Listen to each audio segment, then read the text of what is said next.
Video है। आज हमने सोचा कि सबसे पहले इसी सब के ऊपर बात कर लेते हैं।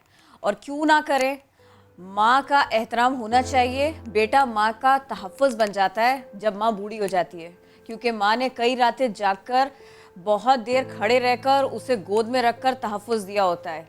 नींद, उसके ख्याल रखना, भूख का ख्याल रखना, धूप से बचाना, डांट डपट कोई दूसरा करे और दूसरे जो मामला तो वो सब बाद में आते हैं। और अगर वही छोटा सा बच्चा बड़ा होकर सब कुछ भुला बैठे तो फिर क्या होता है? फिर हम वीडियो आपको दिखा देते हैं। वीडियो मैं चाह रहा हूं किरण, हम वीडियो ना ही दिखाएं। वीडियो ना दिखाएं। वो वीडियो ऐसी है किरण के एक बार देखी हमने, दो बार देखी, आंसू नहीं रुक रहे थे, क्योंकि जो वीडियो है यानी उसमें दो ऐसे मामलात हैं जिन पर मैं बात करता हूं। एक तो किरण मारना पीटना, और दूसरा एक जवान बेटा अपनी माँ को जिस कदर गंदी गालियां दे रहे वो सुना नहीं जा सकता। ऑनेस्टली वो सुना नहीं जा सकता, इसलिए हम नहीं दिखाएंगे वीडियो, हम नहीं दिखाएंगे वीडियो। लेकिन अब हुआ क्या, इस वीडियो के बाद पुलिस ने क्या कार्रवाई की, इस पर हम जरूर बात कर लेते हैं। क्योंकि ये जो हम तस्वीर आपको दिखा रहे हैं, ये बेटा और बहू है उस खातून की और इस खातून को मारा पीटा, और जो दूसरी बेटी थी यानी इस लड़के की जो बहन थी उसने वीडियो बनाई और वीडियो उसके बाद वायरल हुई। ओके, तो फिर अब कोशिश करेंगे कि इसकी डेवलपमेंट इस पे क्या हुई है। सदाकत अली हमारे रिपोर्टर हमें ज्वाइन करें, उनसे बात कर लेते हैं। सदाकत, जानना चाह रहे हैं आपसे इस वीडियो के बाद अब तक हुआ क्या? क्योंकि अगर पुलिस ने कहा है कि इब्तदाई जो तफ्तीश है उसमें तशद्दुद साबित नहीं हुआ, अब वीडियो के बाद ये कहना कि तशद्दुद साबित नहीं हुआ और एक्सरे की रिपोर्ट आएगी सैटरडे को, यानी हड्डी टूटे तो तशद्दुद है, जो वीडियो में नजर आ रहा है फिर वो क्या है?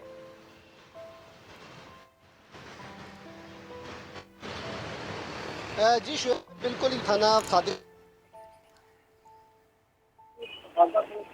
सदाकत से बात करने की कोशिश करेंगे।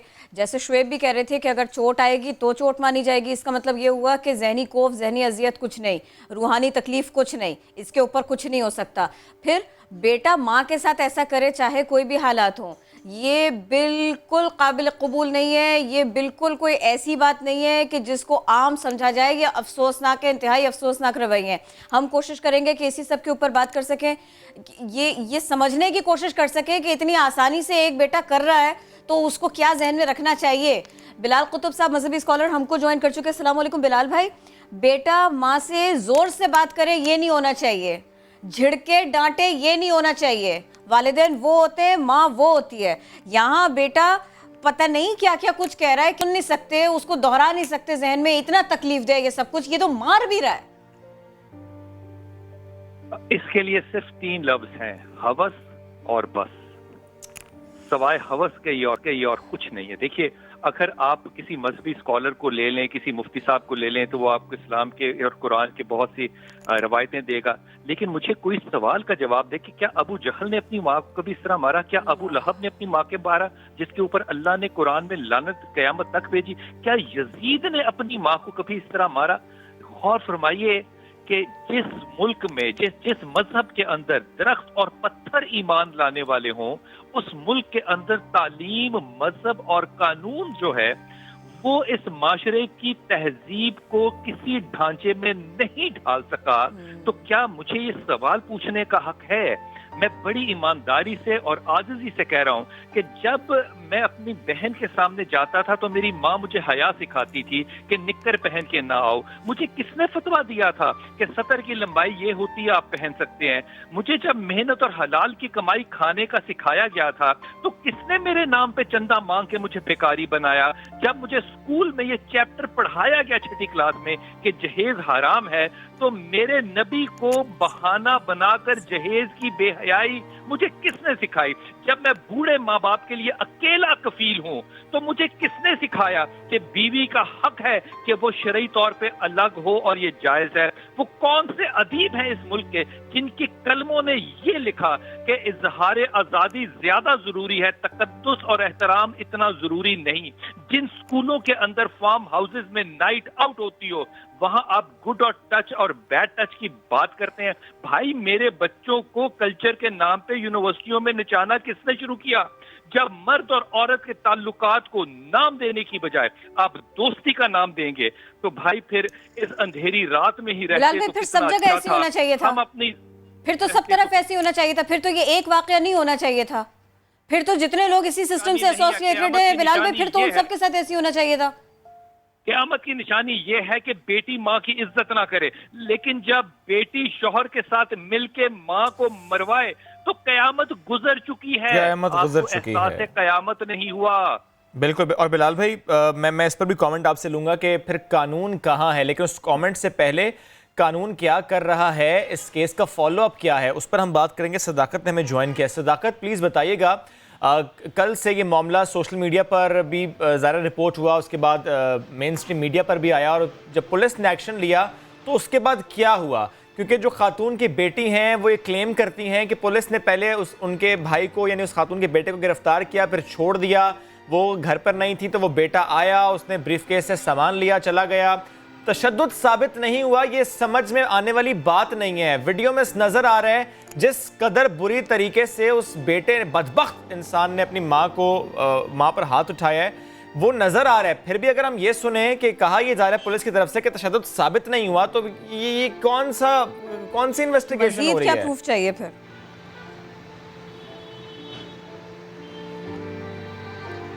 जी बिल्कुल शेब, ये थाना सादिकाबाद का इलाका कुरी रोड है, जहाँ पर यह अफसोसनाक वाक़या कल शाम को पेश आया, जहाँ पर एक बदबख्त बेटे ने, जवान साला लड़के ने अपनी वालिदा को बदतरीन जो है वो तशद्दुद का निशाना बनाया। जिस तरह आपने कहा कि ये दिल दहला देने वाली फुटेज है जो नहीं दिखाई जा सकती। वाकई ये फुटेज देखकर जो पत्थर दिल जो है वो भी रो पड़ते हैं कि एक बदबख्त बेटा अपनी वालिदा को इतने जो है तशद्दुद जो है वो उस पर कार्रवाई कर रहा है। अभी तक पुलिस ने जो कार्रवाई की है, इसका सिटी पुलिस ऑफिसर ने जब नोटिस लिया, जब ये फुटेज सोशल मीडिया पर वायरल हुई, तो city police officer SN. Yunus ने जो है उसका फौरी तौर पर नोटिस ले लिया था और एसपी रावल राय मोहम्मद मदर को इस वाक़े की तहकीकात करने का हुक्म दिया। जहाँ तक एफआईआर का ताल्लुक है, तो पुलिस ने जो है वो जो वक़ुआ बनता था उसके मुताबिक एन जो है वो उन्होंने एफआईआर दर्ज कर लिया, जिसमें 3 दफ़ात जो है वो शामिल की गई हैं, जिसमें 337A1 A2 ये 2 दफ़ात है जो लड़ाई झगड़े की दफ़ात है वो शामिल की गई है, जबकि तीसरी जो दफ़ा है वो खातून पर तशद्दुद की है, जो 334 तेपे के तहत जो है वो एफआईआर दर्ज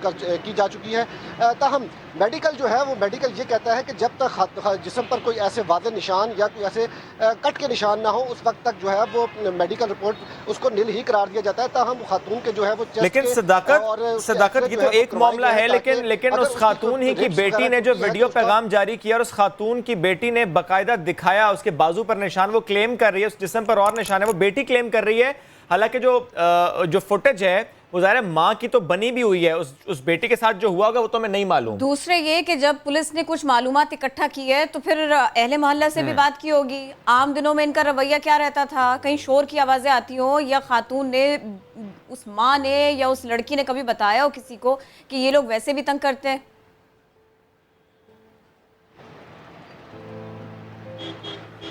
जी किरण, बिल्कुल एफआईआर में जो गुलनाज बीबी ने जो अपना मौक़िफ़ इख्तियार किया, जो दरख्वास्त दिया, उसमें बड़े मुख्तसर से उसने जो अपना मौक़िफ़ इख्तियार किया कि उसकी बहू और बेटे के साथ अक्सर उसके घर में जो है वो लड़ाई झगड़ा होता था, जिसकी वजह से ये मारपीट का सिलसिला काफ़ी अरसा से जारी था, जो शिद्दत इख्तियार कर गया और बेटे ने उसे बीवी के कहने पर जो है इंतहाई तशद्दुद का निशाना बनाया और लातों मुक्कों का जो है उसको निशाना बनाया, और ये इंतहाई अफसोसनाक वाक़या। सदाकत, एक बात और बता दें, हम मेडिकल रिपोर्ट में अब उसके चूँकि सदाकत एक बात और बता दीजिए, ये बताइए कि वो बहन ये कहती है कि ये फिर उसके बाद में जेवर लेके और ये सामान लेकर के चले भी गए, इसका मतलब ये हुआ कि कहीं ना कहीं पैसा जायदाद इस सब में इसकी वजह भी बन रहा है।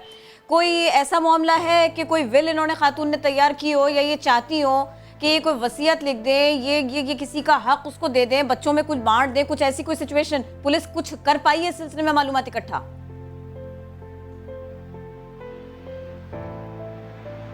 जी किरण, बिल्कुल, ये चूँकि जायदाद और लेन देन का कोई ऐसा मामला अभी तक बज़ाहिर सामने नहीं आया, क्योंकि अगर ये चीज़ सामने आती तो खातून अपने एफआईआर में बाकायदा तौर पर इस चीज़ का मौक़िफ़ इख्तियार करती कि उससे जायदाद के कागजात या कोई नकदी या ज़ेवरात वगैरह छीनने की जो है वो कोशिश की गई थी, जिसकी वजह से उसको तशद्दुद का निशाना बनाया। लेकिन खातून ने जो अपना एफआईआर में जो मौक़िफ़ इख्तियार किया, वो उसने ऐसा कोई मौक़िफ़ इख्तियार नहीं किया। उसका सिर्फ इतना ही कहना था कि उसके घर में जो है वो बहू के साथ और उस बेटे के साथ अक्सर लड़ाई झगड़ा रहता था, जिसकी वजह से यानी लड़ाई झगड़े की जो वजह है वो उस एफआईआर में दर्ज नहीं है सदाकत। लेकिन किरण, जो इनकी बेटियां बाकायदा उनका वीडियो पैगाम जारी हुआ और उन्होंने उसमें कहा कि ये मामला इस तरीके से है। उन्होंने कहा कि वो डॉक्यूमेंट्स लेकर गए, जेवर लेकर गए, पैसे लेकर गए, उन्होंने ये सारे मामलात ऑन कैमरा बताए हैं। ये सब कुछ अगर पुलिस इस सिलसिले में कुछ करना चाहे तो उसके लिए हेल्पफुल हो सकता है।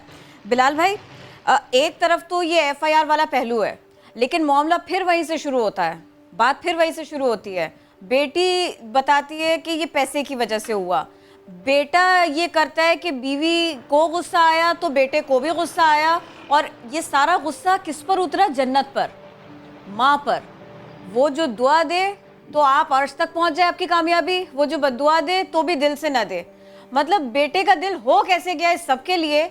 और ये कि एक वाक़े को वाकई हमें क़यामत ही की निशानी के तौर पे लेना चाहिए और अल्लाह से पनाह मांगनी चाहिए, और हमें ये नहीं करना चाहिए।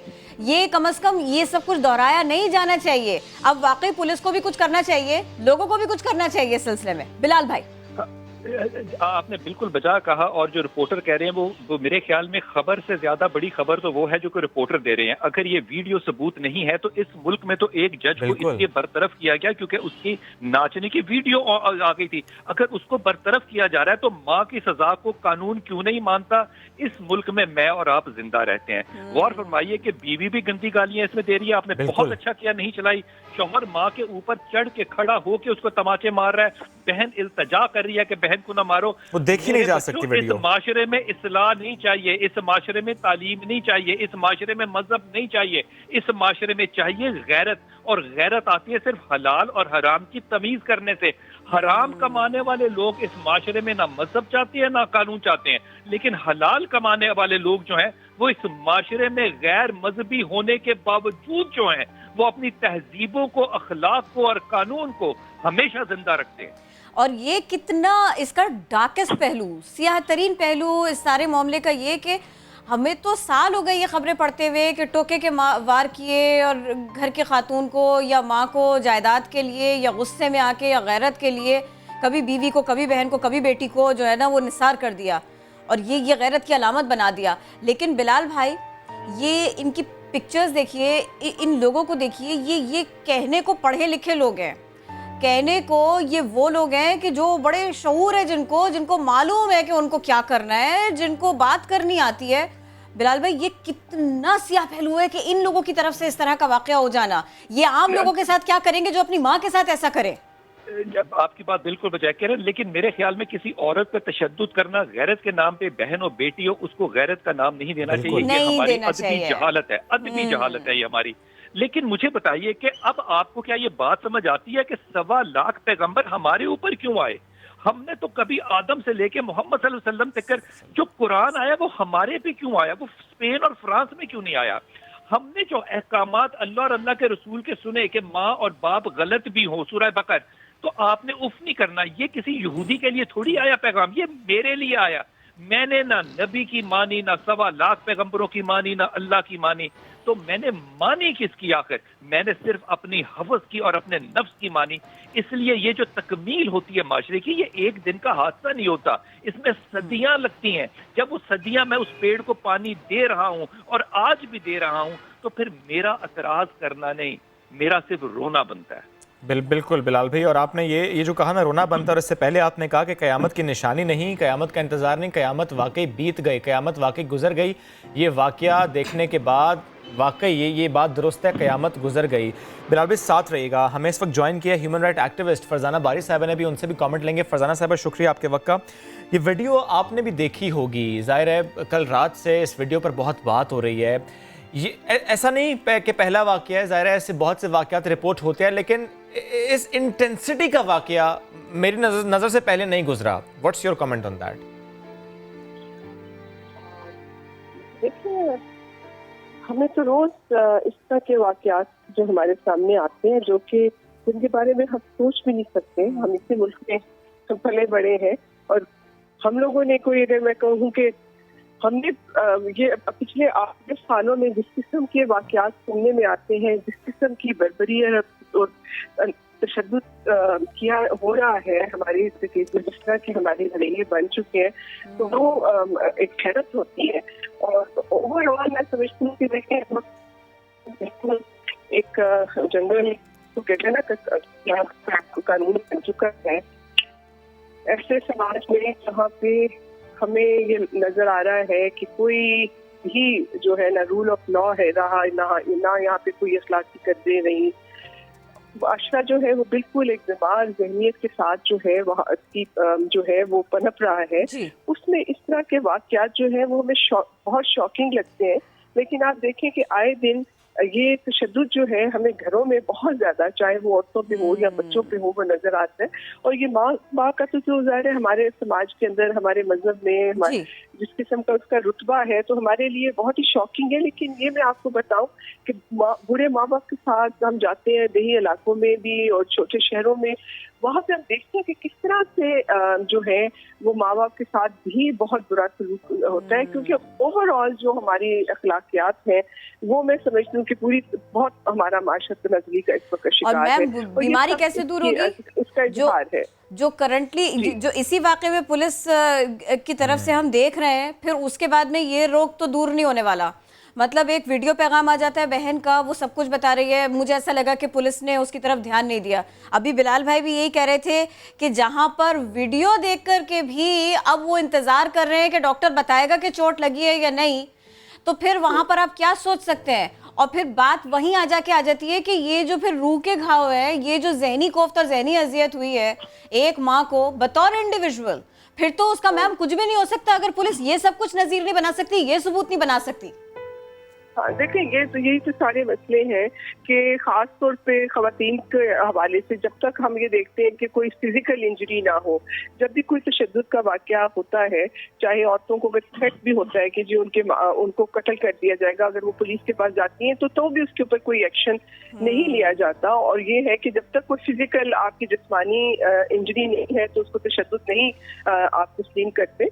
तो ये तो वही मैं बात कर रही थी कि हमारे कानून में भी इस तरह के सकम मौजूद हैं, हमारे पुलिस के रवैये भी ऐसे ही हैं, इन्वेस्टिगेशन सतह के ऊपर भी हमारी अखलाकी इक़दार जो है वो ज़वाल पज़ीर है। तो ये सब उसका एक इजहार है कि माशरा दिन ब दिन जो है वो गैर सेहतमंद और बीमार माशरा बनता जा रहा है और उसी तरफ हम आगे बढ़ रहे हैं। और मैम घर का झगड़ा था, आपस का झगड़ा था, ये इस ख्याल के साथ अगर हम मामलात को देखेंगे तो फिर कोई लाते मारे, धक्के दे, वो अपने से बड़े को मारे, अपने से छोटे के साथ ऐसा करे, भले से गोलियां चल जाए, जब हम इसी नज़र से सब कुछ देखते रहे तो फिर वाकई शुएब वाली बात कि फिर तो इन्वेस्टिगेशन नहीं हो सकती, फिर तो कुछ नहीं हो सकता।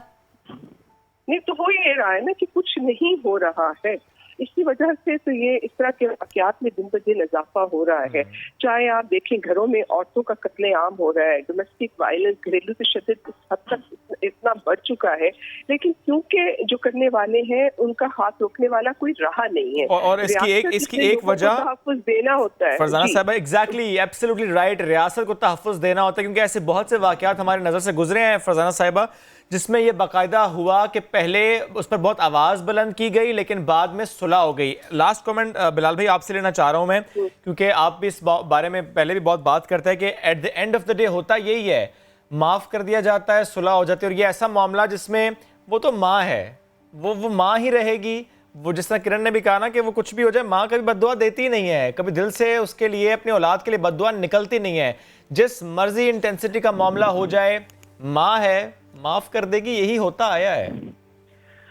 आपकी बात बिल्कुल बजाय है, लेकिन ये जरा तवज्जो फरमाइए कि जिस मुल्क के अंदर प्राइम मिनिस्टर पे जूता फेंकने की सजा 14 साल हो, जो कानून में नहीं है, वहाँ एक्सरे जो कि 5 सेकंड के अंदर उसी वक्त अपनी रिपोर्ट देता है, उसके लिए कहता है सैटरडे को आएगी, सैटरडे वाले दिन आता है।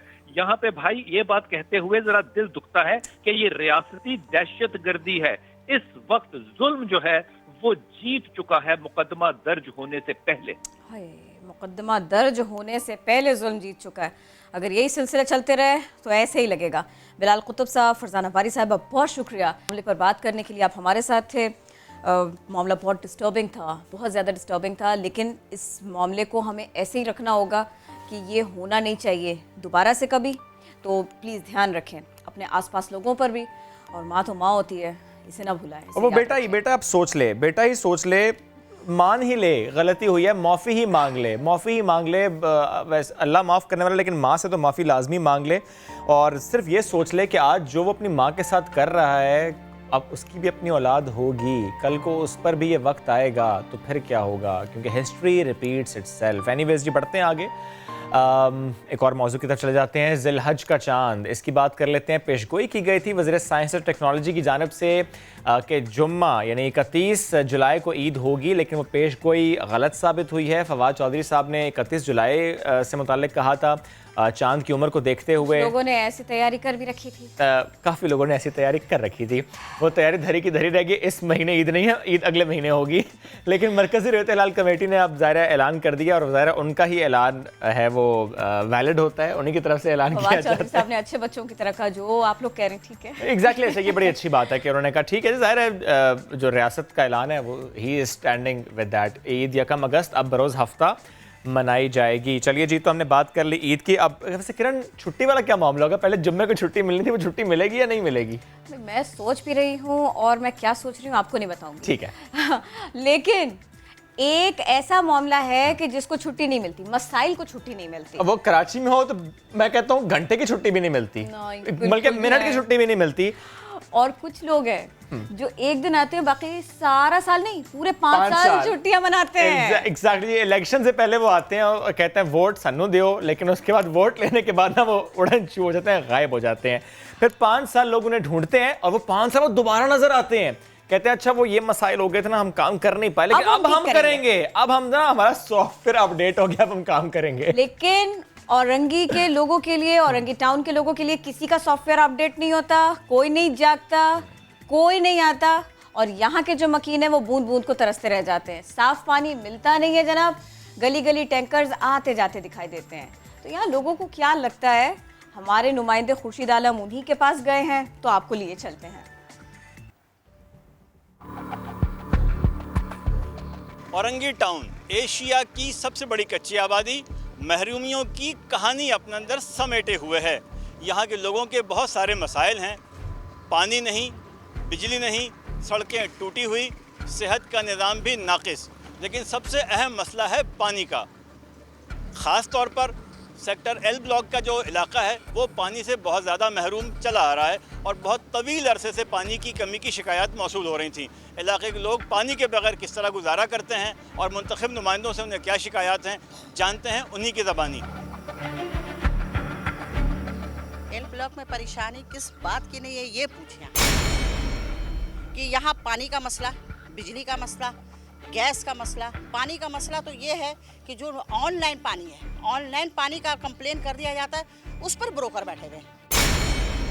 पानी के एल ब्लॉक में पानी आ नहीं रहा सर। मैं 74 से यहाँ पे हूँ, 18 साल 19 साल हो गया, अभी पानी नहीं मिला। पानी की वजह से हम लोग बहुत परेशान हैं, लिहाजा टंकर गिराते हैं, टंकर वो भी 2200 2000 गिराते हैं, और पानी भी हमें 2 नंबर पानी मिलता है। और दूसरे बात यहाँ पानी 3 से पीछे 16 नंबर गली में पानी आ रहा है, 17-18 पानी से महरूम है। 30 साल हो गए यहाँ पे पानी नहीं आ रहा, पानी की इतनी तकलीफ है, टंका गिराते, कि इंसान के पास किसी पैसा होता है नहीं होता, बेरोजगार बैठा, अभी लॉकडाउन पड़े हुए, बच्चे नहीं खाने पीने का, पानी के बगैर कहीं गुजारा ही नहीं है। टंकर डलवाते हैं, टंकर इतनी महंगी टंकर है, समझ लिए 2000 3000 कभी 4000 भी हो जाता है। इस तरह से पानी मिलता है, समझे ना। कोई भी इस गली में नहीं आया आज तक का पानी के।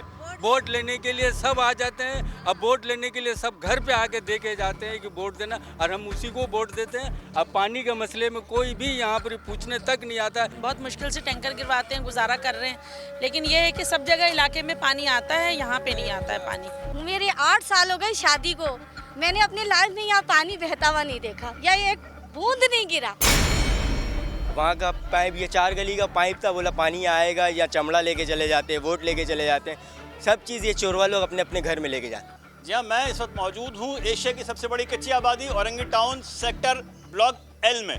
11.5 ब्लॉक एल का ये इलाका पानी से गुज़िश्ता 20 से 22 साल से महरूम है, और यहाँ पानी की ज़रूरत इस तरह पूरी की जाती है कि लोग इस ऐसे डब्बे भर के लाते हैं रोज़ाना, छोटे डब्बे, बड़े, या फिर जो लोग अफोर्ड कर सकते हैं टैंकर, वो टैंकर डलवाते हैं। यहाँ पर एक घर में जो अंडरग्राउंड टैंक है, कैमरामैन कामरानुद्दीन आपको दिखाएंगे कि टैंक तो बहुत बड़ा है, लेकिन अब उसमें पानी ख़त्म हो चुका है, और इलाके में जिस तरह पानी की कमी के लिए लोग परेशान हैं, टैंकर के लिए मारे मारे फिर रहे हैं, इस तरह इसी घर के मकीन जो हैं वो भी परेशानी का शिकार हैं। खातून खाना यहाँ पर मौजूद है, मैं उनसे मालूम करता हूँ कि महीने में कितना टैंकर डलवाना पड़ता है उनको और किस तरह गुजारा कर रहे हैं। मेरी बहन, आप लोग बिस्मिल्लाहिर्रहमानिर्रहीम। मैं सच बता रही हूँ, हमारे यहाँ पानी का 25 साल से बहुत तकलीफ है, हम लोग का गुजारा मुश्किल है।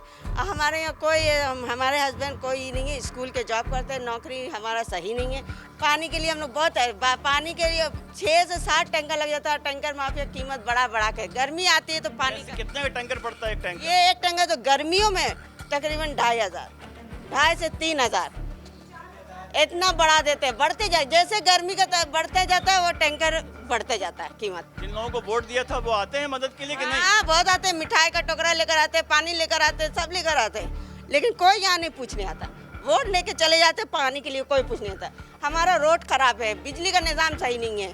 बिल्कुल, वोट लेने आते हैं लेकिन उसके बाद यहाँ पर शक्ल नहीं दिखाते। ये शिकवा है इलाके के वोटरों का, इलाके के अवाम का। लेकिन हकीकत ये है कि यहाँ पर गलियों में टैंकर घूमते हुए देखे हमने, मोटरसाइकिलों पर पानी के डब्बे लेकर लड़कों को, नौजवानों को हमने देखा कि पानी की तलाश में सरगर्दा हैं। लेकिन एल ब्लॉक में पानी की शदीद कमी है और इलाके के लोग शदीद नाराज़ हैं अपने उन नुमाइंदों से कि जिनको उन्होंने वोट दिए थे। नाराज़ी तो बनती है क्योंकि वोट लेने तो नज़र आते हैं, उसके बाद ईद का चांद हो जाते हैं। वैसे ईद के चांद की खबर हमने पहले आपसे शेयर की थी। फवाद चौधरी साहब वज़ीर बराए साइंस और टेक्नोलॉजी में ज्वाइन कर उनसे बात करते हैं। फवाद साहब गुड मॉर्निंग। फवाद साहब, पेशगोई की वजारत साइंस और टेक्नोलॉजी की जानिब से, और जो रोयत हिलाल कमेटी का मामला होता है उस कमेटी में आपका एक मेंबर होता है, तो उस मेंबर का रोल क्या था अगर ऐलान नहीं हुआ? देखिए, 2 बातें हैं। जी। पहली बात तो यह है कि चांद जो है वो उसने मेरे, आपके या किसी मौलवी साहब के कहने के ऊपर तो अपना मदार चेंज नहीं करना। वो तो जिस तरह चल रहा है उस तरह से उसने चलना है। अब परसों रात 10:33 पर चांद की जो बर्थ है वो तो हो चुकी है, और कल चांद जो था वो तकरीबन 20 घंटे का था। अब दूसरा जो मरहला है वो है कि रोयत क्या है, इसके ऊपर इख्तलाफ है। 2 इवन अमामीन जो है उनमें इख्तलाफ है। इमाम हम्बल की ओपिनियन अलहदा है, इमाम शाफी की ओपिनियन अलहदा है। जो बाकी इंटरप्रिटेशन है, अभी भी जावेद गामदी साहब की इंटरप्रिटेशन अलहदा है, मुफ्ती मुनीबुर रहमान साहब की इंटरप्रिटेशन अलहदा है। सो ये इसके ऊपर हमारे जो उलमा हैं उनमें बहुत इख्तलाफ है। अब इशू ये है कि अगर आप ये माने कि आपने रोयत बसरी, जिसको कहते हैं आंखों से देखना, जो कह रहे हैं, जो रोयत हिलाल का या मुनीबुर रहमान साहब का मौक़िफ़ है, उसमें मसला क्या है? उसमें मसला ये है कि देखिए, पहली बात यह है कि फिर अगर टेक्नोलॉजी का इस्तेमाल हराम है या मुनासिब नहीं है, तो फिर कोई भी टेक्नोलॉजी का इस्तेमाल मुनासिब नहीं है। फिर ऐनक का इस्तेमाल भी मुनासिब नहीं है, फिर पुरानी दूरबीन का इस्तेमाल भी मुनासिब नहीं है। और अगर ये मुनासिब है और आप कर सकते हैं, तो फिर मॉडर्न टेक्नोलॉजी का इस्तेमाल कैसे जो है वो मुनासिब नहीं है। नहीं। तो आप कल रोयत ऐप के ऊपर आप जाते, ठीक, और आप हमारी ऐप डाउनलोड करें, रोयत ऐप के ऊपर देखें चांद कहाँ पे है, आपको नजर आ जाएगा। नहीं फवाद साहब, ये बात सही, लेकिन मैं जानना ये चाह रहा हूँ कि जो आपका नुमाइंदा होता है रोयत हिलाल कमेटी में, और उसके अलावा सर वेव्स देखकर बताना कि चांद की उम्र क्या होगी, ज़ाहिर है उनका नेवी का नुमाइंदा भी होता है इस रोयत हिलाल कमेटी में। तो ये मॉडर्न टेक्नोलॉजी और जो ट्रेडिशनल टाइम्स में जिस तरह से देखा जाता था वो मामलात हैं, बट स्टिल ज़ाहिर है ये इसकी अपनी वेटेज है कि नेकेड आई से देखना या दूरबीन से देखना, उसके बाद ऐलान करना। लेकिन मैं फिर सवाल वही करूंगा, फिर इंपॉर्टेंस उनकी कहाँ रह जाती है जो साइंस और टेक्नोलॉजी के नुमाइंदे होते हैं? नहीं, उनकी कोई इंपॉर्टेंस नहीं है।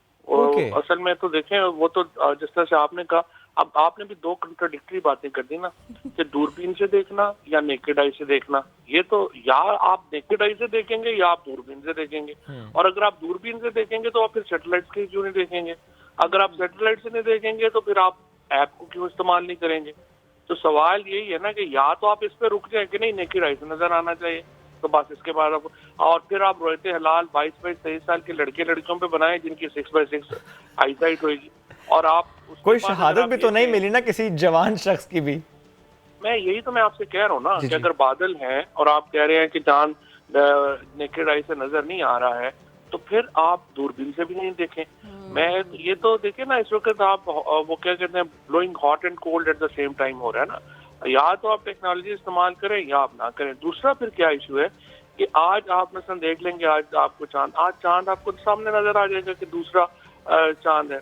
और अगर आप ये कहें कि नेकेड आई से और इस तरह से, जो ये तो देखिए कौमों ने फैसले करने होते हैं कि वो एक मॉडर्न, प्रोग्रेसिव या फॉरवर्ड लुकिंग इल्म के ऊपर बुनियाद रखना चाहते हैं अपने मुस्तकबिल की, या अपनी एक बैकवर्ड और उस इंटरप्रिटेशन के ऊपर रखना चाहते हैं? ये तो तशरीह का मामला है ना।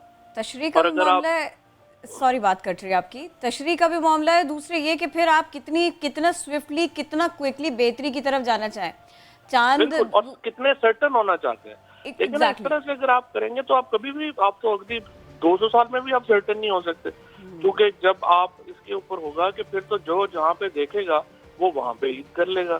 और एक ईद वाला जो मामला है, या आप ये कहें कि एक सर्टन ईद का, वो तो फिर कभी भी नहीं हो सकेगा।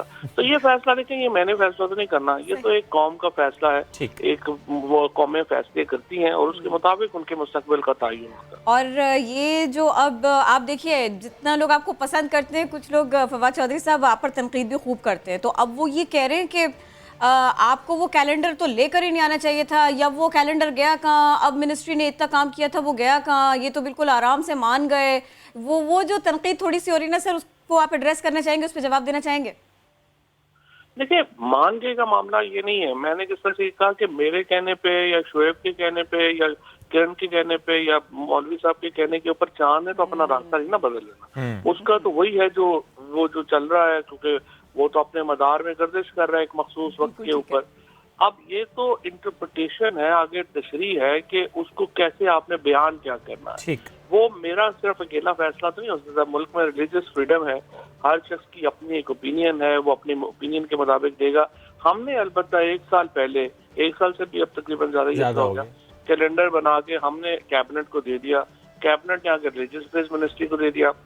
अब जो उनकी जिम्मेदारी है, अगर वो समझते हैं कि मेरी अपनी, अगर आप मुझसे जाती राय पूछेंगी तो जाहिर है मैं ये कहूंगा कि देखें, मुल्क की बुनियाद इल्म के ऊपर, अकल के ऊपर, दलील के ऊपर, मंतक के ऊपर, साइंस और टेक्नोलॉजी के ऊपर आपको रखनी चाहिए। और आपको एक कंजर्वेटिव बैकवर्ड इंटरप्रिटेशन जो है उनके मुताबिक मुल्क नहीं चल सकते। बाकी तो अपनी अपनी मर्जी। सही। फवाद साहब, एक और मामला, उस पर कमेंट चाह रहा था मैं आपसे। ये तो हमने चांद की बात कर ली, एक सियासी मामले पर कमेंट चाह रहा हूँ, क्योंकि चंद रोज़ से इस पर बहुत डिस्कशन हो रही है। जो मुआविनीन खुसूसी थे, जो मुशीरान थे, उनके असासे जब डिक्लेयर हुए उसके बाद सर तनकीद हुई है। वो तनकीद इस तरीके से हुई है कि जिस तरह शहबाज गिल साहब से मुतालिक कहा गया कि जो सोना उन्होंने मेंशन किया उसकी कीमत सही नहीं है। कुछ के बारे में कहा गया कि मनी ट्रेल इनसे पूछनी चाहिए। जुल्फिकार बुखारी साहब से मुतालिक कहा गया कि वो तो फाइलर ही नहीं है। सर, ये सारे मामला डिस्कस हो रहे हैं कैबिनेट में, या बस यहीं पर इक्तफा कर लिया कि क्योंकि कानून में गुंजाइश नहीं है, कोई कानूनी तकाजा नहीं था, बट स्टिल हमने कर दिया, पब्लिक कर दिया, दैट्स इट फॉर टुडे?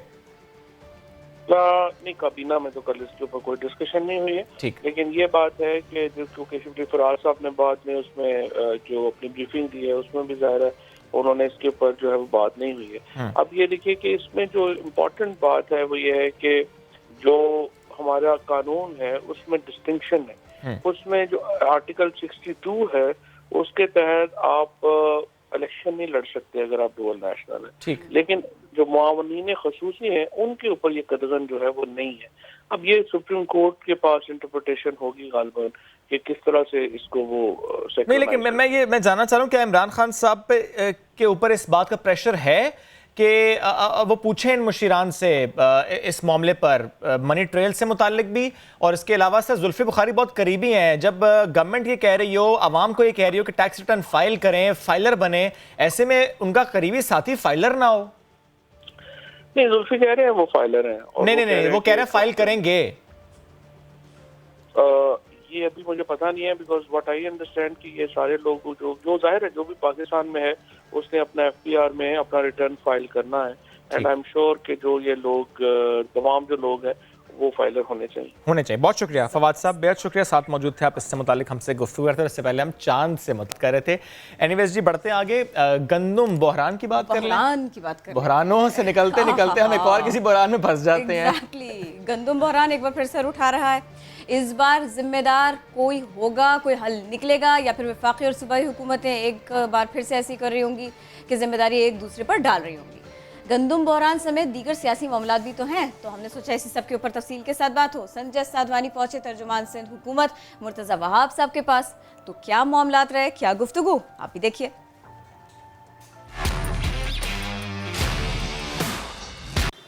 अब चंद माह पहले ही आटे का बहरान हुआ था, एक मरतबा फिर आटे का बहरान सर उठाने लगा है। सिंध हुकूमत ने क्या हिकमत अमली बनाई है, और आटे का बहरान जब पैदा होता है तो वफाक सिंध को ज़िम्मेदार ठहराता है। जिस तरह पहले चीनी बहरान का मामला आया, इससे पहले आटे बहरान का मामला आया, तो इस मरतबा सिंध हुकूमत ने क्या हिकमत अमली बनाई है, किस तरह इस बहरान पर काबू पाया जा सकता है?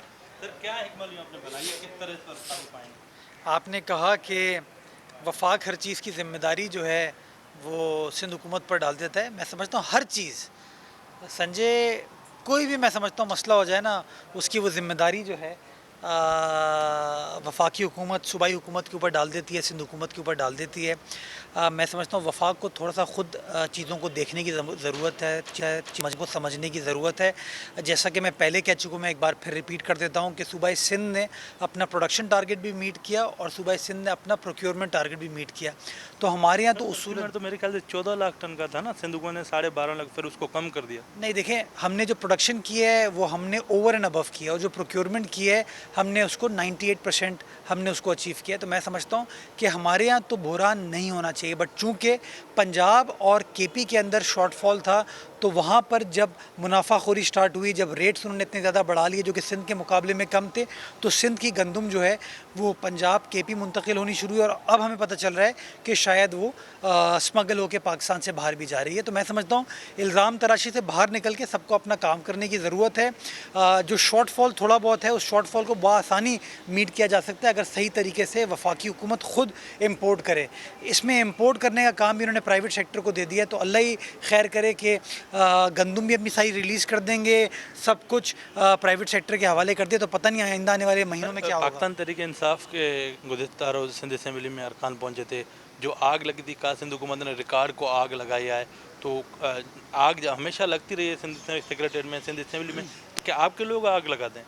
देखिए, सबसे पहले तो मैं पाकिस्तान तहरीक इंसाफ का नाम थोड़ा तब्दील करना चाहूँगा, और मैं समझता हूँ जो मौजूदा हालात हैं, जिस तरीके से इन्होंने गरीब आदमी के साथ ज़्यादती की है, मुतवसत तबके के साथ ज़्यादती की है, महंगाई करके, गलत पॉलिसियों के साथ, मैं समझता हूँ इस सियासी जमात का नाम होना चाहिए पाकिस्तान तहरीक इस्तेहसाल।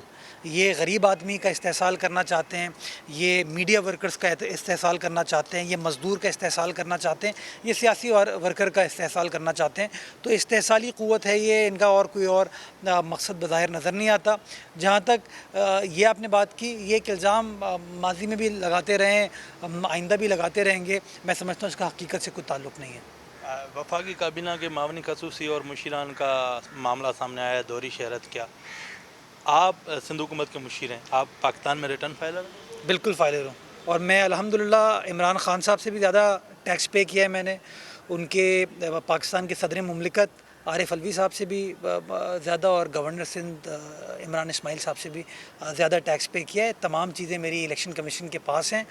मैं पब्लिक ऑफिस होल्डर रहा हूँ, मैंने इलेक्शन लड़ा है, तो तमाम तफसीलात मैं ऑलरेडी जमा करा चुका हूँ, और फ़ख्रिया कहता हूँ कि जो कुछ भी है वो इस मुल्क में हमारा। जिन लोगों ने नहीं करा है और जो पाकिस्तान की बातें करते हैं, उनके लिए क्या कहेंगे? शर्म आनी चाहिए उनको, और कुछ नहीं।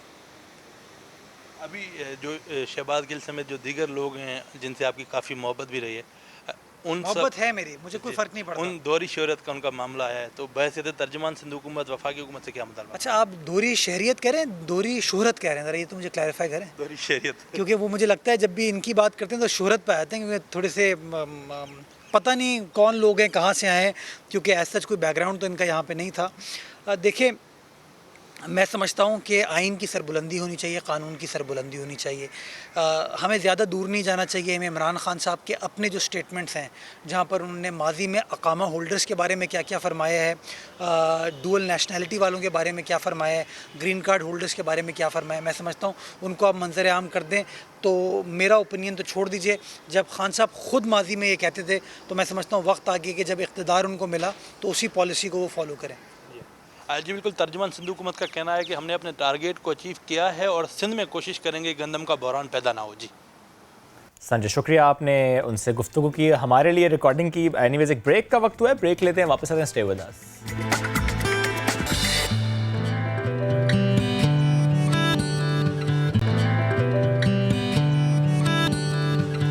Welcome back. मंडी आपको लेकर चलते हैं जनाब। ऊंची उठान, भारी जान, नखरीले अंदाज। कराची की मंडी में मौजूद मवेशियों की क्या है बात। ईद उल अज़हा आ रही है करीब, और ऐसे में मवेशियों की अगर हम बात करें और मंडी आपको लेकर जाएं तो वहाँ एक से बढ़कर एक खूबसूरत नायाब जानवर आ चुका है। और इस सब के साथ साथ इंतजामात भी तो हैं यहाँ पर खास। तो हम इस सारे के सारे मामले के ऊपर बात करेंगे। हमारा साथ देंगे कैटल फार्म के मुंतज़िर मोहम्मद जमी।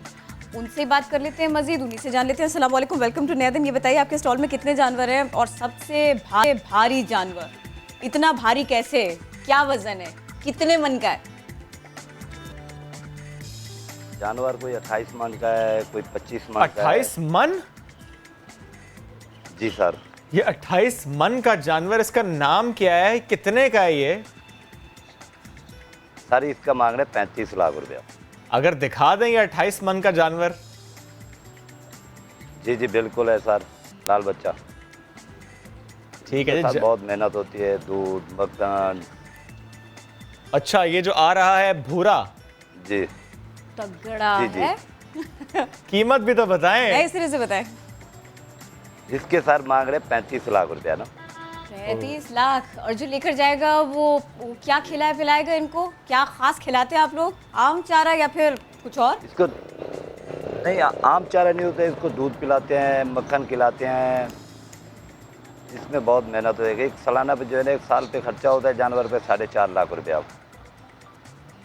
4.5 लाख रुपया खर्चा इस एक जानवर पर हुआ एक साल में? एक साल में सर।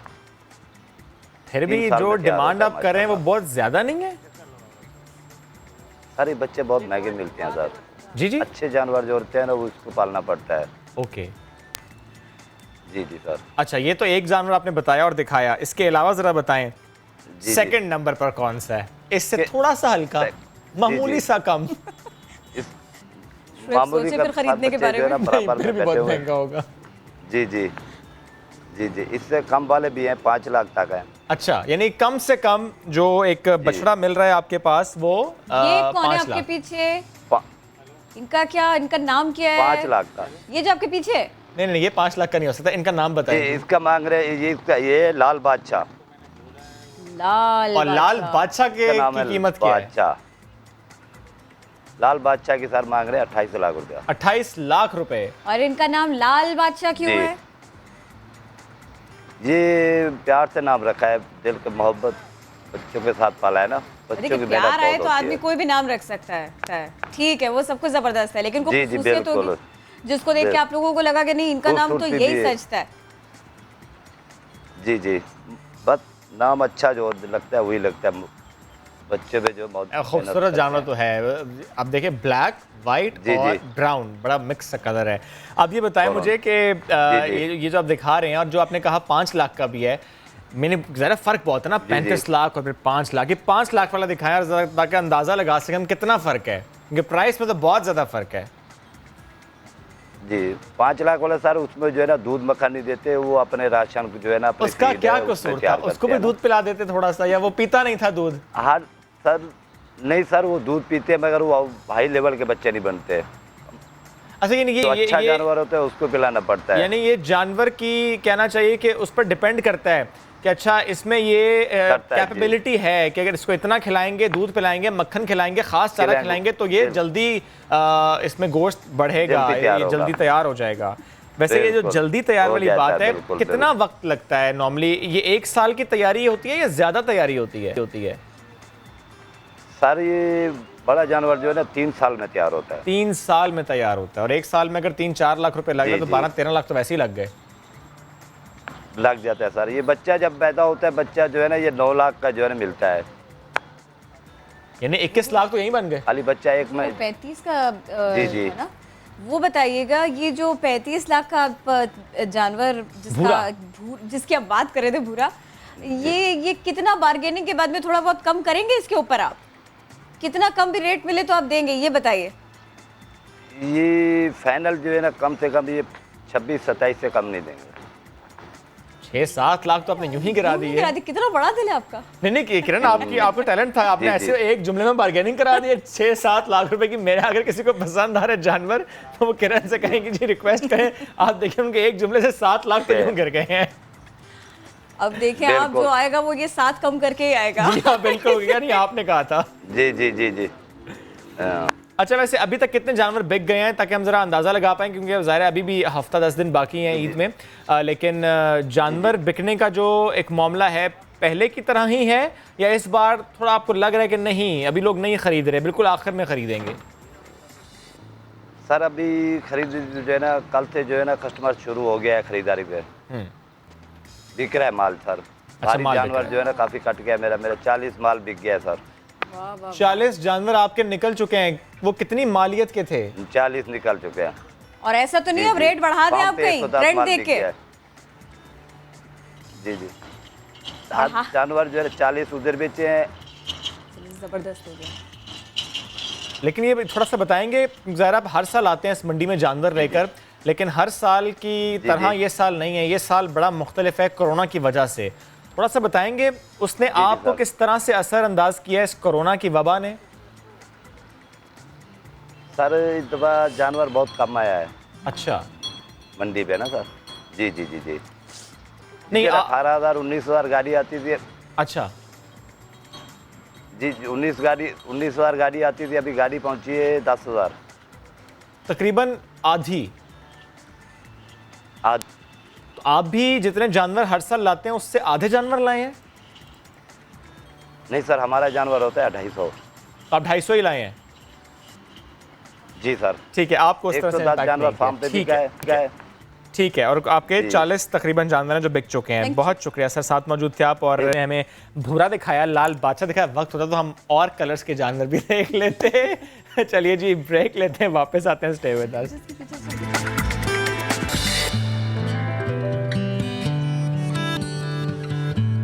Welcome back. आलमी रिकॉर्ड याफ्ता इरफान महसूद और उनकी टीम ने जनूबी वज़ीरिस्तान के सबसे ऊंचे पहाड़ पीरगढ़ पर मार्शल आर्ट का मुजाहिरा किया। अहमद नवाज मुगल ने रिपोर्ट तैयार की, आपको दिखाते हैं। तो जनाब, तो ये कुछ बयानात थे जो सामने आए, हमने सोचा कि हम आपके लिए गुफ्तगू कर डालते हैं। पीटीआई रहनुमा कंवल शोजब को हमने इनवाइट किया। अस्सलाम वालेकुम, कैसी हैं आप? ये फरमाइएगा, अपोजिशन की एपीसी बुलाने के लिए कोशिशें बड़ी तेजी के साथ में जारी हैं। क्या नून लीग और पीपल्स पार्टी हुकूमत के लिए एक मुश्किल बन सकती है? क्या मुत्तहिदा अपोजिशन आप लोगों के लिए किसी टेंशन का बायस बन सकती है? देखिए जी, 100 दफ़ा एपीसी बुलाएं, वेलों के काम क्या होते हैं? 3 साल 1 महीने अगले इन्होंने एपीसी ही बुलानी है, लेकिन प्रॉब्लम यह है कि एपीसी को लीड किसने करना है? वो 1 साल वाले जो सियासतदान हैं जिनको अभी बात करने की समझ नहीं होती, उन्होंने करना है, या वो जो एक बुजुर्ग हैं जो बीमार हुए हुए हैं और कैंसर सर्वाइवर हैं और कोरोना से लड़ने आए थे लेकिन कोरोना का शिकार हुए हुए हैं और अंडरग्राउंड है, उन्होंने करना है, या मौलाना फजलुर रहमान जो रिटायर्ड हर्ट हैं वो करेंगे? तो बात सारी है कि एक अनहोली अलायंस है। एक ही इनका मेन जो एजेंडा है वो ये है कि जो खाया है उसे कैसे बचाना है। तो उसके तहत जब भी दिल करे इनका एपीसी बुला सकते हैं, हुकूमत के लिए कोई खतरा नहीं है। अच्छा, खतरा नहीं है हुकूमत के लिए, लेकिन अगर वाकई अपोजिशन मजबूत इत्तेहाद बना लेती है तो वफाक में, पंजाब में तब्दीली की लहर नहीं चल पड़ेगी? खतरा वाकई नहीं है आपको? देखिए, इत्तेहाद बनाने के लिए इत्तेहाद बैनुल मुजरिमीन तो है ही है, लेकिन उसमें कोई अगर कोई अवाम के लिए अवामिल शामिल हो, कोई अवाम के की ओरिएंटेशन हो तो यकीनन कुछ ना कुछ हो सकता है। लेकिन अगर उनका सारे मामलात है ही अपनी चोरी बचाने के लिए, अपने केसेस से जान छुड़ाने के लिए, करप्शन बचाओ और करप्शन का सामान भी बचाओ, तो फिर तो जितना मर्जी इत्तेहाद बैनुल मुजरिमीन होता रहे। ये तो पहले वज़ीर आज़म इमरान खान साहब ने कहा था कि जिस वक्त इनके ऊपर हाथ पड़ेगा, एहतसाब का अमल जारी होगा तो ये सारे इकट्ठे हो जाएंगे। वो मनाजिर हम अक्सर देखते हैं। मुकमुका तो पहले भी था, अब इत्तेहाद बैनुल मुजरिमीन हो गया है। कंवल साहबा, नैब के बारे में जो कुछ सुप्रीम कोर्ट से कहा गया है, मेरे ख्याल में उसको दोहराने की मुझे ज़रूरत नहीं है। अब ये फरमाइएगा कि नैब की कारकर्दगी पर वहाँ से कह दिया जाना कितना इम्पोर्टेंट है? सब आ गए इससे। अब आप लोगों की सोच क्या है नैब की कार्रवाइयों पर? देखिए जी, नैब की कार्रवाइयों से तो जाहिर है वो सबको ही नज़र आ रही है। फ़ायदा किसका हो रहा है? हमेशा से अपोजिशन का हो रहा है। नैरेटिव किसका तबाह हो रहा है? हुकूमत का तबाह हो रहा है, पीटीआई का तबाह हो रहा है। एहतसाब के नाम पे गिरफ्तारियां ज़रूर होती हैं, लेकिन जिनकी गिरफ्तारियां होती हैं उनको लीडर बना दिया जाता है। और ये भी मैं समझती हूँ आवाम को याद रखना चाहिए वो सब पढ़ लेने सिरे से। नैब की जितनी अपॉइंटमेंट्स हैं, चेयरमैन से लेके नीचे चपड़ासी तक, वो यही लोग तो करके गए हैं जो आज चीखे मार रहे हैं नैब के खिलाफ। तो देखें, मेरा ख्याल है कैपेसिटी बिल्डिंग की तो बहुत सख्त वहाँ ज़रूरत भी है, लेकिन रीवैम्पिंग की भी ज़रूरत है और उसके जो मुख्तलिफ कवानीन है जिसको की तरमीम की ज़रूरत है, उस पर कंसेंसस डेवलप होना बहुत ज़रूरी है। लेकिन हमारी अनफॉर्चुनेटली जो अवामी नुमाइंदे हैं जो अपोजिशन से ताल्लुक़ रखते हैं, उनका इस तरफ बिल्कुल भी ना झुकाव है, ना उनकी इस तरफ कोई तवज्जो है। असल सारी तवज्जो ये है कि उनकी जाने किस तरह छोड़ दी जाएं, चाहे उसके लिए उनको NRO दे दिया जाए या क्या किया जाए। जो वज़ीर आज़म ने हाउस ऑफ द फ्लोर भी फ्लोर ऑफ द हाउस भी बात की थी, तो वो उसके लिए हुकूमत राज़ी नहीं है। बात सारी है कि अकाउंटेबिलिटी का प्रोसेस ट्रांसपेरेंसी के साथ चलना चाहिए, जिसमें हमें शॉर्टकमिंग्स नैब की काफ़ी हद तक नज़र आती हैं। सीरियस इशू है कैपेसिटी का, जिसको एड्रेस करना चाहिए और होपफुली करेंगे। और उसमें अगर अरकान असम्बली चाहे ट्रेजरी बेंचेस पे चाहे अपोजिशन बेंचेस पे, उनको एक कंसेंसस डेवलप करना चाहिए, अपनी मैं से बाहर आ जाएं, अवाम का सोचें और इदारों को स्ट्रेंथन करने का, उनको रीबिल्ड करने का और उनकी जो ट्रांसपेरेंसी है उसको इंश्योर करने के बारे में सोचेंगे, तो फिर मजीद काम भी हो सकते हैं और इदारे भी मजबूत हो सकते हैं। इदारे की मजबूती की बात नहीं है, मजबूत किसने करना है, ज़ाहिर है हुकूमत ने करना है। लेकिन ये बात जो आपने की कंवल साहिबा के नैब की कार्रवाइयों से हुकूमत का नैरेटिव वीक हो रहा है, ये बात पहले हुकूमती हल्के से सुनाई नहीं दी। और मुझे हैरत इस बात पे कि वो कैपेसिटी बिल्डिंग और रिवैम्प करने की बात कैसे कर सकती हैं। आप नए सिरे से पढ़ लीजिए कि कहा क्या गया है अदालत की तरफ से। बहुत ज़रूरत है, ब्रेक की ज़रूरत है। एक ब्रेक लेते हैं, वापस आते हैं, स्टे विद अस।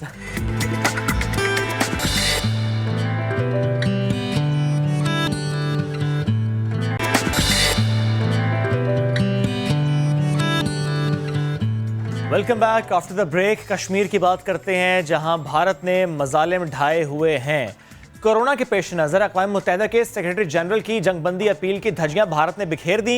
भारतीय फोर्सेज LOC पर मुसलसल शहरी आबादियों को निशाना बना रही है और इन सब पर पर्दा डालने के लिए गैर मुल्की मीडिया को LOC के उस पार इजाज़त नहीं है। लेकिन पाकिस्तान ने मुकम्मल रसाई दी है।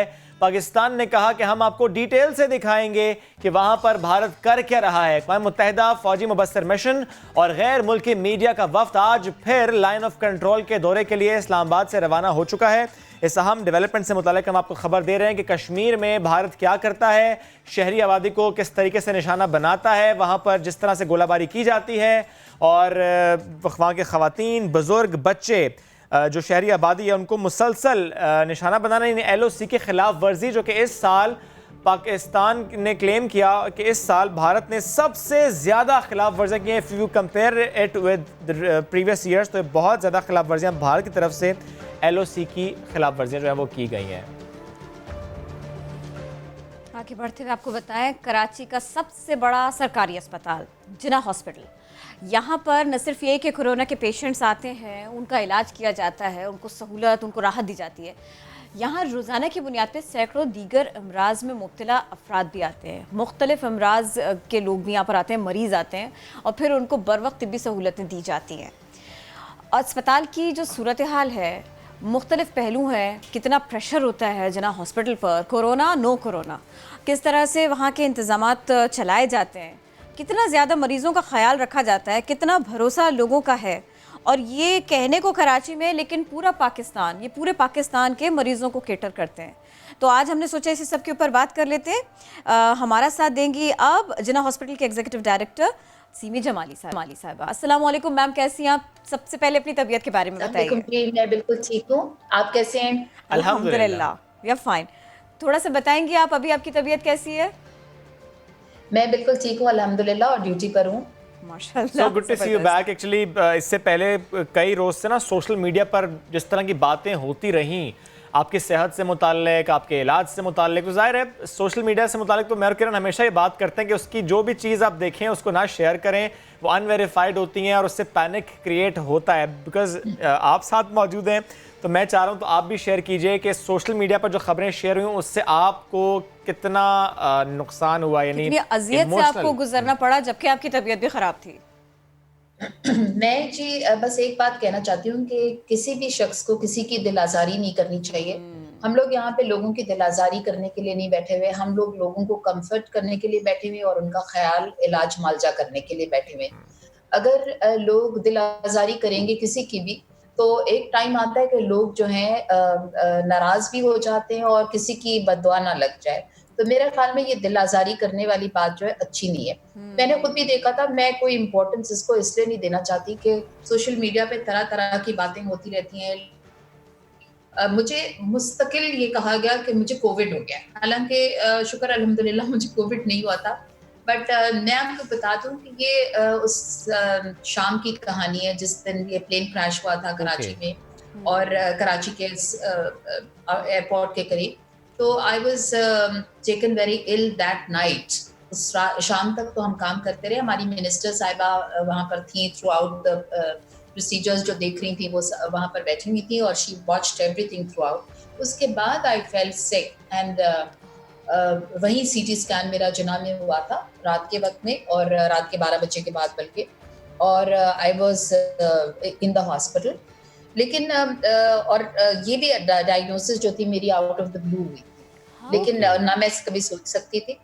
लेकिन लोगों ने कहा कि कोविड हो गया है, सरकारी अस्पताल में नहीं गई। जी, सरकारी अस्पताल में मेरा दिल और मेरी जान है, इसलिए कि सरकारी अस्पताल में मैंने अपनी जिंदगी के 30 साल लगाए और इसको कहाँ से हमने पहुंचाया। हुकूमत ने हमारी मदद की, सिंध हुकूमत ने भी बहुत मदद की और पब्लिक प्राइवेट पार्टनरशिप से भी हमने बड़ा काम किया और कोशिश की हमेशा के लोगों के लिए काम करें और गरीब लोगों को यहाँ पर और जो अंडर द पॉवर्टी लाइन रहते हैं उनको हेल्प करें। लेकिन लोग ये समझते नहीं हैं कि डॉक्टर्स और हमने इसको नौकरी के तौर पर काम नहीं किया। यहाँ पे जितने लोग काम करते हुए they don't work as if it is their job, वो इस तरह काम करते हैं लाइक देयर पैशन। और इस पैशन को तरह तरह से, चाहे धमाके हों, चाहे शूट आउट्स हों, चाहे कुछ भी हो, हमने दिल लगा के दिल जमी से काम किया है। और मुझे एक लम्हे के लिए भी मैं चाहती तो मैं यहाँ पर बिल्कुल एडमिट हो जाती, कोई मसला ही नहीं था। मैं I would have been treated like a princess in my own hospital, but I did not want that. I wanted to go like an ordinary citizen of Pakistan, जिस तरह आम शहरी जाते हैं, मैं उसी तरह आम शहरी की तरह गई थी। और गो के उस अस्पताल ने भी मेरा बहुत ख्याल रखा और मैं बहुत शुक्रगुजार हूँ। मेरे सर्जन बेहद अच्छे इंसान थे और बहुत ही काबिल सर्जन थे। हमारे पास भी बहुत काबिल सर्जन हैं, लेकिन मैंने चूज किया कि मैं प्राइवेटली खामोशी से एक जगह पर जाके एडमिट हो जाऊं और जो ट्रीटमेंट है वो बहरहाल वो तो करना ही था। और तो अभी भी आई एम अंडर ट्रीटमेंट, लेकिन मैं समझती हूँ कि my job, my passion is there. I don't want to give up on working, I want to live like a normal citizen. जो कुछ भी है आगे आगे देखेंगे क्या होता है, अल्लाह ताला खैर रखेगा इंशाल्लाह। और जो भी कर सकते।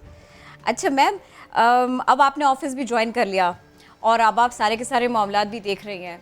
अगर आप जिना हॉस्पिटल में रहती तो फिर यही खबर बनती, यही तनकीद होती कि देखो तो सही, ये अपने हॉस्पिटल में फ्री सर्विसेज लेने के लिए किया, तब भी लोग इसी तरह की बात करते। सो मैं उस सब के ऊपर इसीलिए ना मज़ीद बात नहीं करना चाहती, जाना नहीं चाहती। अब मुझे ये बताइए कि हॉस्पिटल में, जिना हॉस्पिटल में, पहले हम ज़रा कोरोना पेशेंट्स की बात कर लेते हैं। अभी कितना प्रेशर है? अब तो हम ये देख रहे हैं कि कोरोना के पेशेंट्स कम होते जा रहे हैं, थोड़ा सा लोगों में अवेयरनेस भी आई है। अभी क्या सिचुएशन है? अभी कहाँ कहाँ पर आप लोगों को लगता है कि नहीं हम लोग यहाँ थोड़ा सफ़र कर रहे हैं, यहाँ थोड़ा प्रेशर ज़्यादा है? अभी करंट सिनेरियो क्या है, थोड़ा सा हमें ये बताइएगा। बिल्कुल जी, करंट सिनेरियो में इस वक्त ऐसा है कि कोविड के पेशेंट्स अल्हम्दुलिल्लाह, कोई अल्लाह मियाँ ने हमारी शायद मुझे लगता है दुआ सुन ली कि पाकिस्तान में ओवरऑल और बतदरीज सिंध के अंदर काफ़ी कम हुए।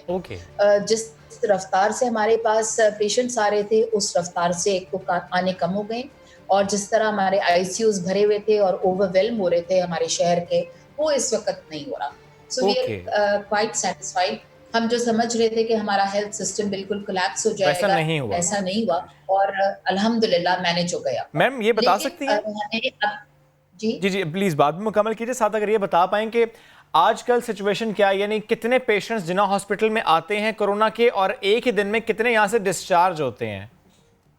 देखिए, जिस तरह आ रहे पेशेंट्स उसी तरह डिस्चार्ज भी हो रहे हैं, बतदरीज सेहतमंद भी हो रहे हैं। जो पेशेंट्स बहुत सीरियस थे हमारे पास, पेशेंट्स जो आ रहे थे वो इस वक्त उतने सीरियस पेशेंट्स आ नहीं रहे हैं। और आईसीयूज में भी हमारे पास जगह है काफ़ी और एचडीयूज में भी जगह है, और हर अस्पताल का यही हाल है।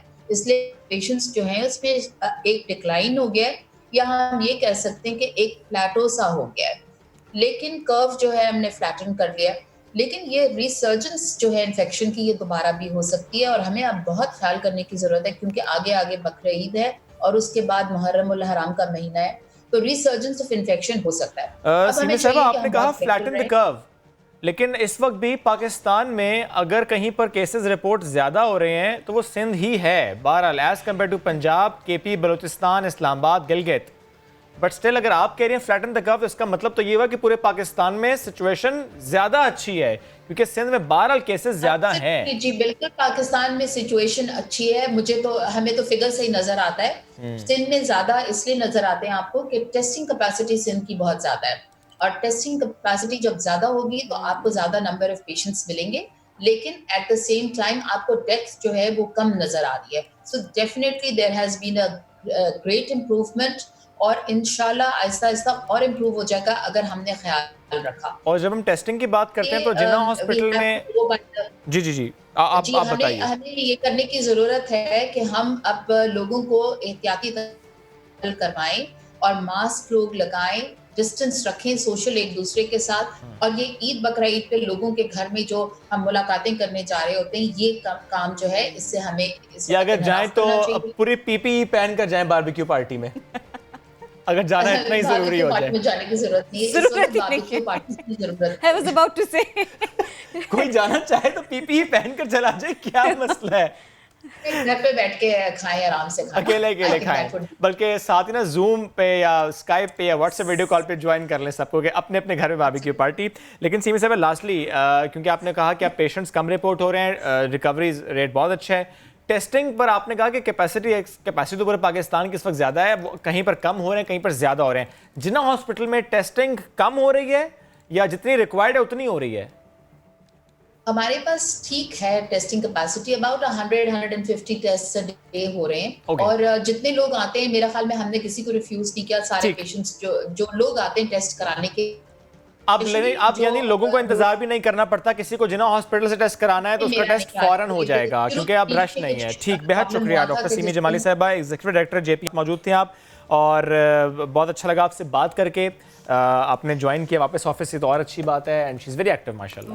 माशाल्लाह। अच्छा जनाब, एक अहम मामला है, मैं ज़रा क्विकली आपको उसके बारे में बता देती हूँ, फिर हम कुछ दीगर मौज़ूआत की तरफ जाएंगे। सुप्रीम कोर्ट ने सोशल मीडिया पर, यूट्यूब पर काबिले एतराज़ मवाद का नोटिस लिया है और इसी सिलसिले में रिमार्क्स दिए हैं कि कोई यूट्यूब पर चाचा और कोई मामा बनकर बैठ जाता है। तहम्मुल का मुजाहरा किया जा रहा है, लेकिन अब इस सब का इख्तिताम तो होना ही है। इस अहम मामले की मैं बात कर रही हूँ, ये सुप्रीम कोर्ट ने इसको ऐसे देखा जा रहा है कि जी सुप्रीम कोर्ट ने पाकिस्तान में यूट्यूब बंद करने का इंदिया दिया। सुप्रीम कोर्ट ने सोशल मीडिया यूट्यूब पर काबिले एतराज़ मवाद का नोटिस ले लिया। आज़ादी इज़हार राय से कोई मसला नहीं, कारकर्दगी और फैसलों पर अवाम को बात करने का हक भी है। क्या FIA और PTA ने देखा है कि यूट्यूब पर हो क्या रहा है, कि इस तरह से सबको पामाल किया जा रहा है? कोई यूट्यूब पर चाचा कोई मामा बनकर बैठ जाता है। जस्टिस काजी अमीन ने ऐसा कहा। जजेस को शर्मिंदा किया जाता है, ये भी कहा गया। कल हमने फैसला दिया और यूट्यूब पर फिर उस सब के बाद में ये सब कुछ शुरू हो गया।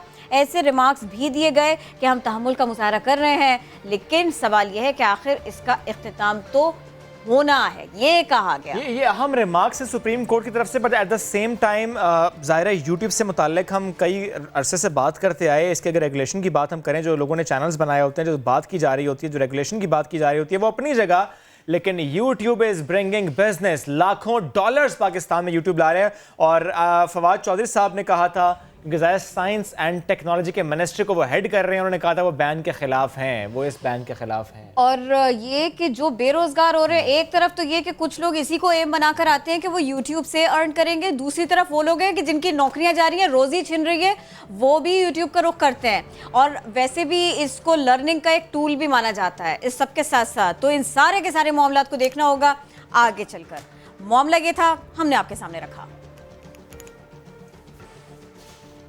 अब हम आते हैं अगले मौजू की तरफ। कोरोना आया, लोगों को महदूद होना पड़ा, अपनी एक्टिविटीज़ को महदूद करना पड़ा, और फिर उसके बाद में क्या हुआ जी, 2-2.5-3 महीने के बाद में ऐसा हो गया कि लोगों को हेल्थ इश्यूज आने लगे, छोटे छोटे से प्रॉब्लम जो आगे जाकर बड़े बन जाते हैं। जैसे कि आपकी फिजिकल एक्टिविटी नहीं होगी, आप हम वक्त कभी मोबाइल थाम कर, कभी अपने आईपैड के साथ में, कभी लैपटॉप के साथ में, कभी टीवी से जुड़कर बैठे हुए हैं, घंटों गुजर रहे जनाब इसी सब में। तो फिर ये तो होगा ना, फिजिकल एक्टिविटी ना होने की सूरत में कि तेजाबियत हो जाए, वज़न बढ़ने लग जाए, यानी कि मोटापा आने लग जाए, फैट्स आ रहे हैं, कैसे इस सब से जान छुड़ाएं। बहुत कुछ है इस सब से जान छुड़ाने के लिए, लेकिन हमें तो जाना होता है क्विकेस्ट पर, इजीएस्ट पर। सबसे आसान क्या है इसके लिए जी? हम आसानी की तरफ जाने की कोशिश करते हैं कि सहूलत क्या हो सकती है। इसी पर हम बात करेंगे जो एसिडिटी का और मोटापे का मसला है इस वक्त ड्यू टू इमोबिलिटी। डॉक्टर ईसा ने हमें ज्वाइन किया। डॉक्टर ईसा, बेहद शुक्रिया आपके वक्त का। डॉक्टर साहब बताइएगा, ये जो तेज़ाबियत का मसला है, ज़ाहिर है ये मसला पहले भी था, जो हमारा लाइफ स्टाइल है पाकिस्तान में, और अब इस लॉकडाउन के बाद तो हमने देखा कि बच्चों में भी है ये, और वो ज़्यादा ख़तरनाक लगता है क्योंकि पहले बच्चे एक्टिव थे, खेल कूद कर रहे थे, खाने के बाद बच्चे हैं खा रहे हैं, मोबाइल पकड़ा हुआ है और साथ ही बस बैठे हुए हैं। तो ये मसला बच्चों में भी ज़्यादा रिपोर्ट होना शुरू हो चुका है, क्या करें? जी जी, बिल्कुल सही कह रहे हैं। और कोरोना भी एक रीज़न है, लेकिन हमें रीजंस बहुत चाहिए होती हैं। सच्ची बात है, हमारा जो मेन है ना वो लाइफ स्टाइल जो है, वो कोरोना के होने के बावजूद भी आपके घर के अंदर एक कमरा तो होता ही है, सहन तो होता ही है, तो वॉक तो की जा सकती है। और आप अगर सिक्योरिटी मेजर वो सारे लेकर SOPs के आप अपनी रोड पर और अपने गार्डन में वॉक कर सकते हैं। लेकिन एज ए नेशन थोड़े से हम ढीले जरूर हैं और थोड़ा सा हमने खाने का जो तरीका है वो शुरू से ही उल्टा है। देखिए, अल्लाह ताला ने दिन और रात बगैर मकसद के तो बनाए नहीं है। सुबह जब सूरज निकलता है तो मैदा कहता है यार मुझे दे दो, लकड़ी पत्थर में हजम कर लूं। हम उसको एज ए नेशन चाय पापे खिला रहे होते हैं। सूरज डूबने के बाद 80% आपका मैदा काम नहीं करता, हम गोश्त खा रहे होते हैं, खा रहे होते हो। तो पहले तो काम ही उल्टा है हमारा। तो सुबह में बेहतर खाना चाहिए, रात में कम खाना चाहिए। इन सेकेंडली खाने के ऊपर पानी पीना, ड्रिंक्स मुख्तलिफ पीना, ये आपके लिए पॉइजन होता है। तो होता ये कि हम हेल्थ के इश्यूज में जब फंसते हैं तो हम डॉक्टर के पास जाते हैं, हम उससे पहले जो केयर करनी है वो हम नहीं कर पाते हैं। तो इसलिए भी ये मसाइल होते हैं। फिर रात के खाने के बाद देखा हमारी सारी एक्टिविटीज जो है, यहाँ तो हमारे हाथ में लैपटॉप है, यहाँ मोबाइल है, इवन पानी भी खुद उठा के अब नहीं पीते, वो भी कहते हैं कोई और हमें पिला दे। तो जब आपकी एक्टिविटीज नहीं है फिर ये मसाइल पैदा होते हैं। अब मसाइल पैदा होते हैं तो फिर आपको दवाइयों की जरूरत पड़ती है, लेकिन दवाई भी तब तक काम नहीं करती जब आप अपने लाइफ स्टाइल को नहीं बदलेंगे, नहीं तो डॉक्टर दवाइयां बदलता रहेगा। तो अगर ऐसे डॉक्टर बदलते रहे सपोज करें तो आप अपने किचन में जाइए। अगर आपको एसिडिटी है, आपको एसिडिटी है, गैसेस बनती हैं, जलन होती है, तो आपके किचन में अल्लाह ताला ने कुछ चीजें दी हुई हैं। मिसाल के तौर पर छोटी इलायची उठा लें, सौंफ उठा लें, जीरा उठा लें, पुदीना हरा उठा कर सुखा लें या सूखा ले लें। चारों चीजों को हम वजन लेकर पाउडर बना लें। अब आपकी घर में दवाई तैयार हो गई है।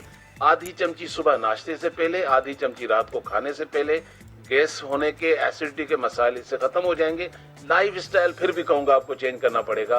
रात को कम खाना पड़ेगा, सुबह में अच्छा खाना पड़ेगा। खाने के ऊपर पानी पीना सुन्नत वैसे भी नहीं है, आपको पीना भी नहीं चाहिए।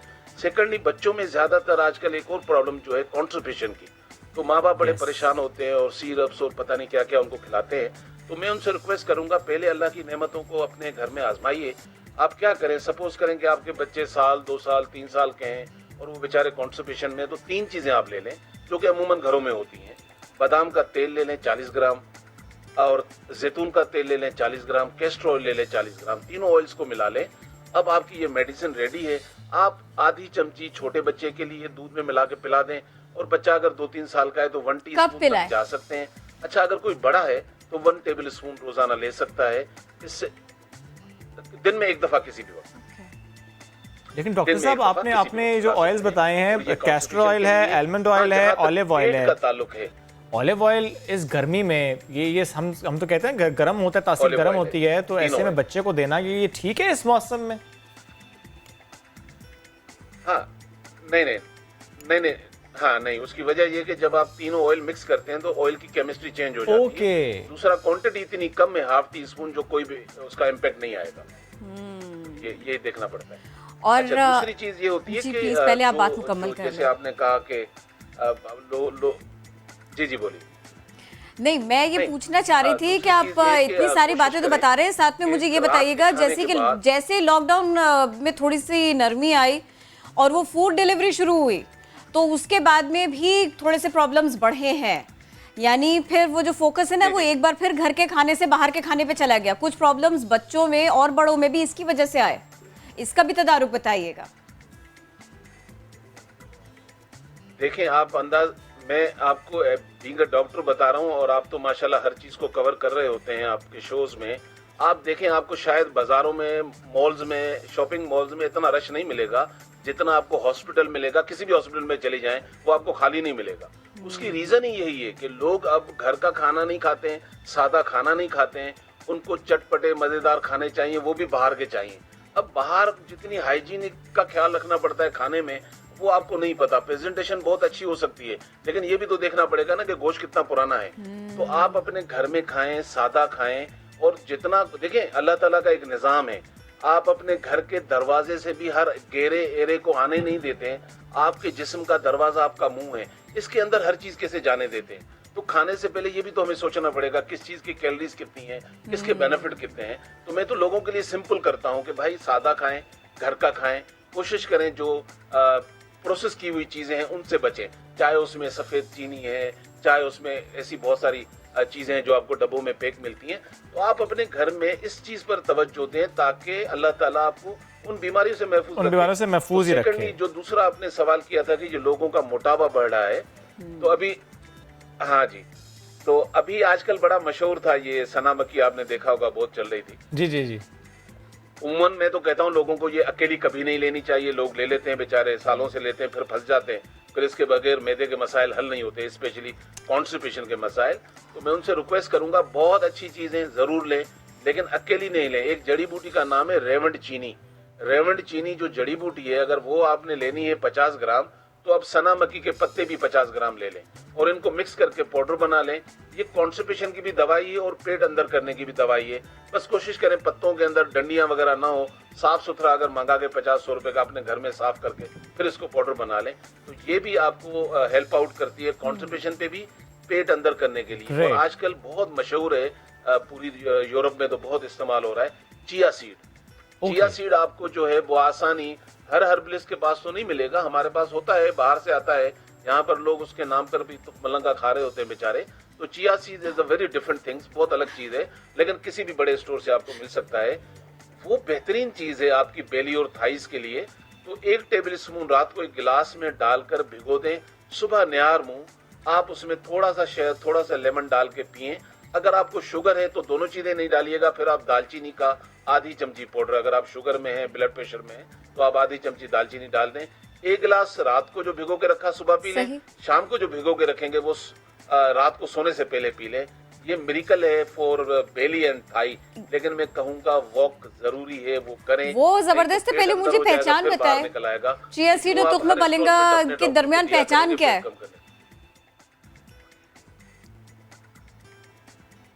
देखें, चिया सीड की जो साइज है, एक तो वो बहुत डिफरेंट है, बहुत छोटी साइज का होता है, ब्लैक होता है।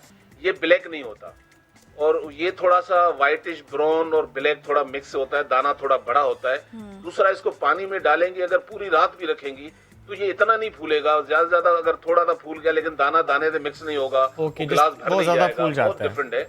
और आजकल इत्तेफाक की बात है, कोरोना में, क्योंकि मैं खुद अपनी क्लिनिक पे, हाँ जी, कोरोना की वजह से मैं लोगों को अपने क्लिनिक नहीं बुलाता हूँ, तो हमने पूरे पाकिस्तान के लिए रखा हुआ है कि आप घर बैठे कोई भी चीज मंगा लें, रकम आधी आपसे लिया करेंगे। क्या बात हमने है, ये सहूलत कर दी है कि घर बैठे वहां मंगाएं जो चाहिए, पैसे आधे दे दें, क्लिनिक में आएंगे तो पूरे देने पड़ेंगे। ठीक है, एक बात और बताइएगा, जब हम लाइफ स्टाइल की बात करते हैं, खाने पीने की रूटीन की बात करते हैं, तो ऐसे में जब बहुत ज़्यादा खा लेते हैं जिसमें गोश्त का कंटेंट भी ज़्यादा, तो उसके बाद कहते हैं पेट फुल हो गया, चलो अब एक कार्बोनेटेड ड्रिंक का ग्लास पी लेते हैं। ये कितना बड़ा मसला क्रिएट करता है एसिडिटी के लिए, और इसके साथ खाली पेट कॉफ़ी एंड चाय और रात सोने से पहले कॉफ़ी एंड चाय, ये किस तरह लिंक है एसिडिटी से? देखें, बहुत बहुत ज़बरदस्त आपने बात की है, और ये मैं आपको बता दूं। देखें, पहली बात तो एज अ हमारा ये ईमान होना चाहिए कि जो अल्लाह के रसूल सल्लल्लाहु अलैहि वसल्लम ने बताया है वो हमें अपनाना चाहिए। आपने तो हमेशा ये फरमाया है कि रात का खाना कम खाएं, बिल्कुल। और खाने के ऊपर पानी ना पिए। बिल्कुल। उसकी वजह ये कि मैदे के अंदर जो आपने डाला हुआ है वो इतना डाल दिया है कि अब आप खुद सांस नहीं ले पा रहे हैं, तो वो अंदर से घुलेगा कैसे, हिलेगा कैसे। तो ऊपर से फिर आप ड्रिंक्स ले रहते हैं, उसके बाद आप सोने जब जाएंगे तो जाहिर बात है वो इतना हजम नहीं होगा, वो एसिड बनाएगा। फिर हो सकता है कि छोटी बीमारी बने, लेकिन बाद में इसी से बड़ी बीमारियां बनती हैं। हम जो हिकमत में काम करने वाले लोग हैं, हम ये कहते हैं कि अगर पेट की बीमारी हो जाए तो ये सारी बीमारियों की माँ है। अगर आपने पेट को संभाल लिया, सब कुछ तो आप संभाल लिया, समझ लें कि 95% बीमारियां जो बनती है सिर्फ पेट से, आप उन पे कंट्रोल करेंगे। इसलिए आप अपने रात के खाने को कम कर दें, सुबह अच्छा कर दें। लेकिन आपको दिन अगर, क्योंकि हमारे यहाँ मसरूफियात बहुत है, पाकिस्तान में तो आपने देखा है जिसके पास कोई काम नहीं है वो भी आपको ये कहता हुआ मिलेगा मेरे बहुत पास टाइम मसरूफ हूँ।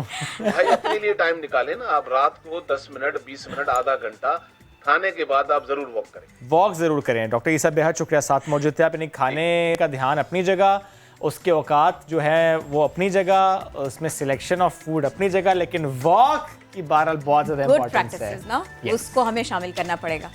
जाने का मूड नहीं है घर एक का आज? प्रैक्टिस हमारी है जनाब, एंड पे वो ये होता है कि अगर बाहर निकलें तो एहतियात के साथ वॉक करने अगर जा रहे हैं तो जॉगर तो पहनेंगे, साथ मास्क भी लगा लीजिएगा। Exactly. बाहर जरूर जाएं वॉक करने के लिए अगर जा सकते हैं। ऑप्शन आपके पास एनीवेज, हमारे पास ऑप्शन इस वक्त एक ही है, वो है गुड बाय कहने की।